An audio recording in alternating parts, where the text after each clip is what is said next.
Yesu utoke salama katika hilo jangwa ambapo upo. Imekuwa ni jangwa la siku nyingi, umezunguka vya kutosha.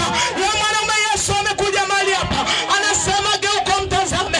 Amesema geuka mtazame, kwa maana yeye alikufa kwa ajili yako, alisulubiwa kwa ajili yako, alipata mateso kwa ajili yako, na ndio maana akasema yote yamekwisha. Kama yote yamekwisha, mbona ndani yako yapo?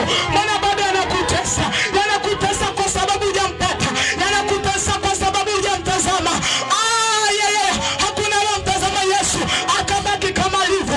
Ngoja nikwambie, yule mwanamke alitoka na damu miaka 12. Kama angegeuka akamtazama Yesu akabaki kama alivyo, ingeandikwa. Lakini kwa kuwa aligeuka akamtazama Yesu, msiba wake ukaisha.